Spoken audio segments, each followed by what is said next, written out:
जय हिंद। आज की वीडियो में हम समझने वाले हैं कि विराम चिन्ह से संबंधित क्वेश्चन।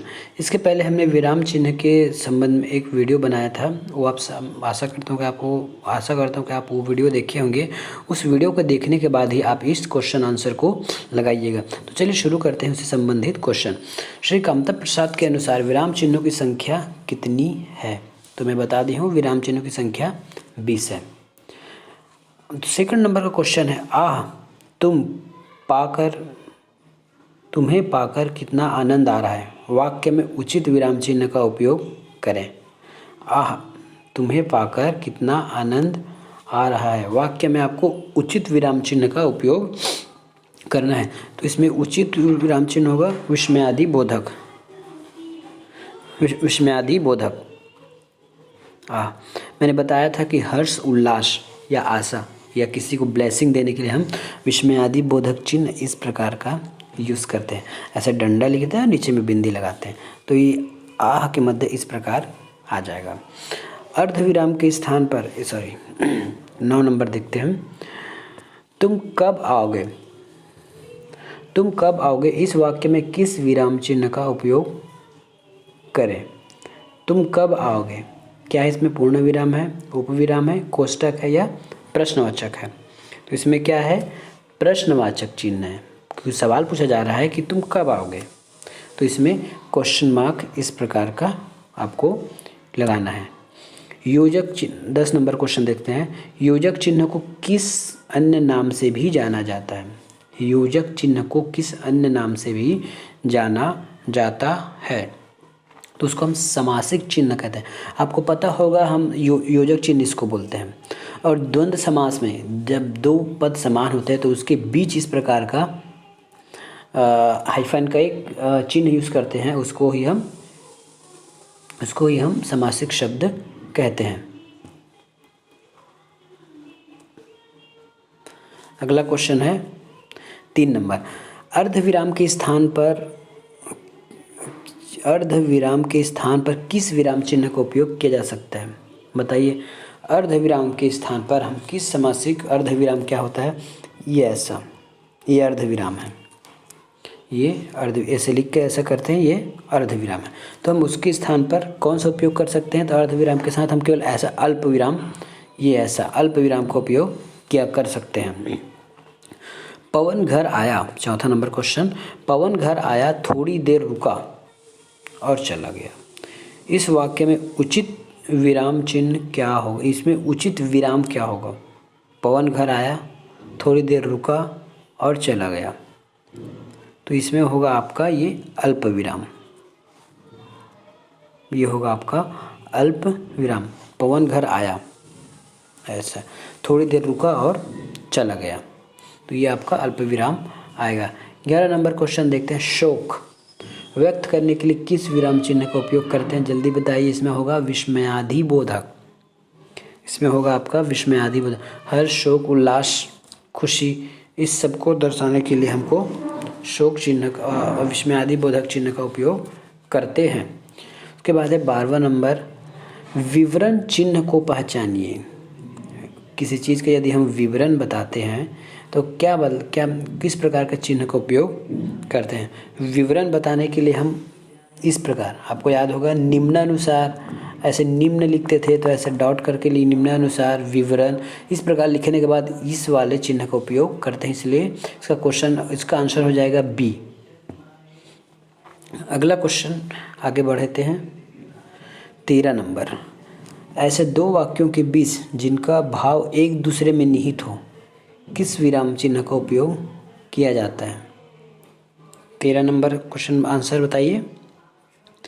ऐसे दो वाक्य जिनका भाव एक दूसरे में निहित होता है, उसके लिए हम अल्प विराम का उपयोग करते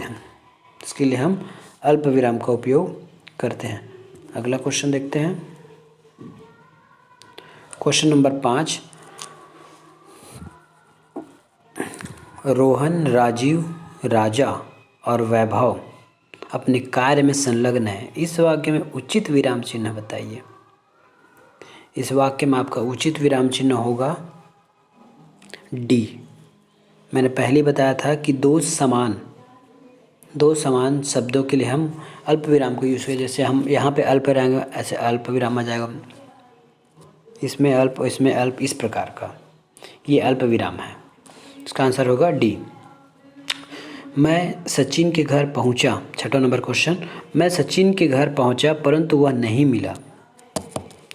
इस वाक्य में कौन सा विराम चिन्ह आप लगाना चाहेंगे? इसमें भी आप वो अल्प विराम लगाएंगे। यदि किसी भाव को, यदि एक भाव दूसरे में निहित है या कारण, बल्कि, किंतु, परंतु, इसलिए अगर इस प्रकार की कोई वर्ड आता है तो आप उसके पीछे अल्प विराम लगाओगे, ए से, ऐसे। ये है। 14 नंबर क्वेश्चन देखिए, तुल्यतांक सूचक चिन्ह को पहचाने।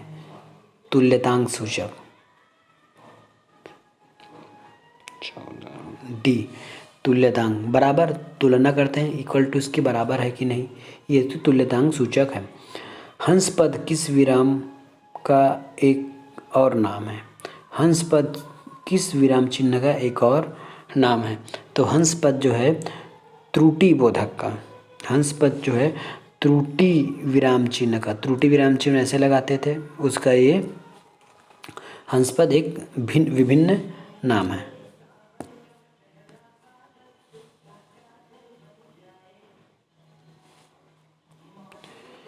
कबीर वाणी के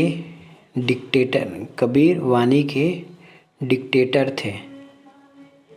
इस वाक्य में रेखांकित चिन्ह कौन सा विराम चिन्ह है?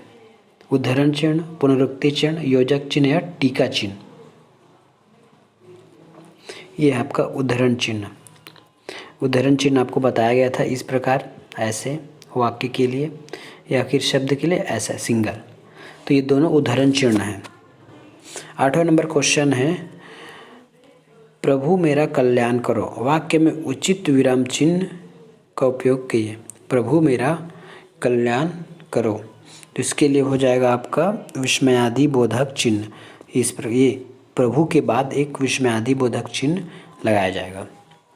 16 नंबर क्वेश्चन है, पाद बिंदु चिन्ह को पहचान करें।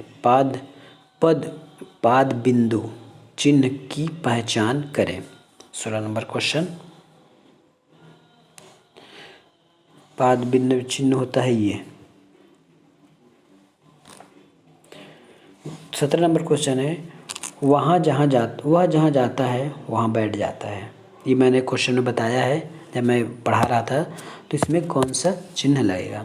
वाक्य में रेखांकित शब्द की पर निम्न में से किस विराम चिन्ह का उपयोग किया जाएगा? वह जहाँ जाता है बैठ जाता है, यहाँ अल्प विराम, हम इस वहाँ के स्थान पर ऐसा अल्प विराम लगा सकते हैं, तो ये आएगा अल्प विराम। नेक्स्ट देखते हैं।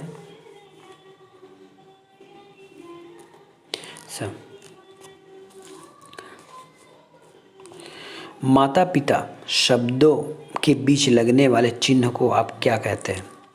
निर्देशक चिन्ह, कोष्टक चिन्ह, अवतरण चिन्ह या योजक चिन्ह? तो ये योजक चिन्ह है और इसको हम समासिक चिन्ह भी बोलते हैं।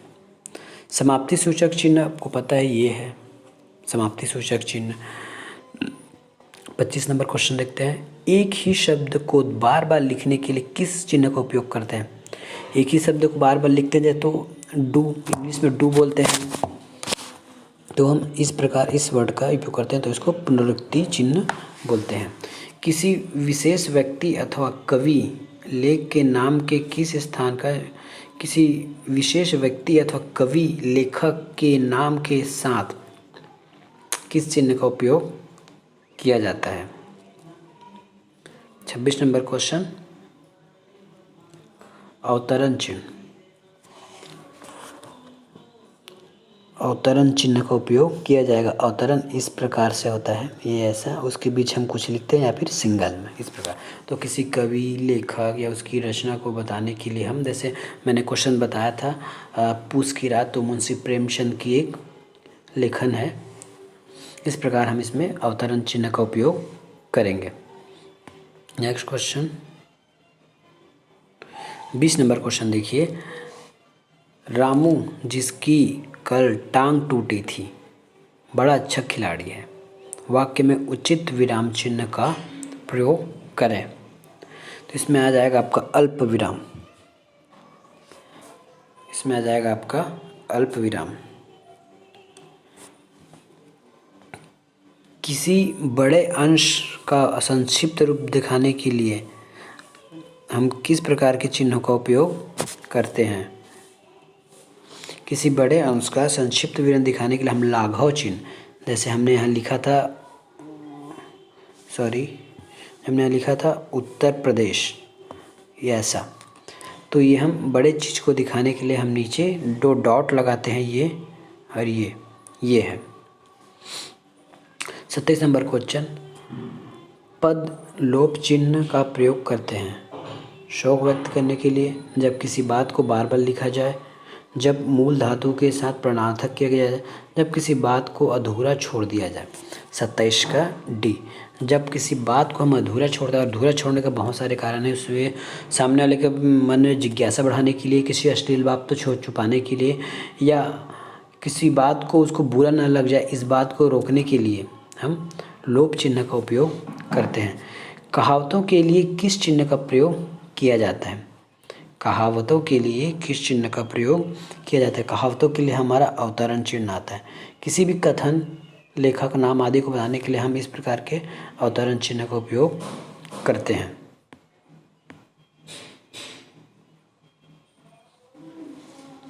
बाईस नंबर क्वेश्चन, सही विराम चिन्ह वाला वाक्य कौन सा है? छी, तुम तो नाम ही डुबो दिया, तुमने तो नाम ही डुबो दिया। छी, तुमने तो नाम ही डुबो दिया। अब इसमें बहुत सारे लिखे हैं 4 प्रकार के। अब इसमें सही कौन सा है? तो सही आपका सी है, छी, तुमने तो नाम ही। हम घृणा, शोक के लिए हम ऐसा विस्मयादि बोधक चिन्ह का उपयोग करते थे, याद होगा आपको। इसलिए ये क्वेश्चन का सी आंसर होगा। आश्चर्य व्यक्त करने के लिए हम कौन सा चिन्ह उपयोग करते हैं? आश्चर्य व्यक्त करने के लिए हम विस्मयादि बोधक चिन्ह का उपयोग करते हैं। प्रश्नवाचक का उपयोग किया जाता है वाक्य का भाव प्रश्नवाचक होने पर, वाक्य का भाव आश्चर्यजनक होने पर, प्रश्नवाचक होने पर। ए, बस इतनी छोटी सी बात पर आप बिगड़ गए, इस वाक्य में उचित विराम होगा। उस वाक्य में उचित विराम होगा आप ये विराम चिन्ह होगा इसमें। लास्ट क्वेश्चन है, किसी कठिन शब्द का अर्थ स्पष्ट करने के लिए किस विराम चिन्ह का उपयोग किया जाता है? किसी कठिन शब्द का अर्थ बताने के लिए हम कोष्टक को प्रयोग करते हैं। जैसे कोई ऐसा कोष्टक, यहाँ वर्ड लिखेंगे और उसका समान अर्थ यहाँ पे लिखा जाता है, तो ये कोष्टक के रूप में लिखा जाता है। संवाद में उप विराम स्थान पर किस विराम चिन्ह का उपयोग किया जाता है? जब संवाद करते हैं तो किस प्रकार के चिन्ह का उपयोग किया जाता है? तो उसमें आएगा आपका निर्देशक चिन्ह। इस प्रकार यह हमारा प्रश्नोत्तरी का वीडियो यही समाप्त होता है। अगले मिलेंगे नेक्स्ट वीडियो में। धन्यवाद।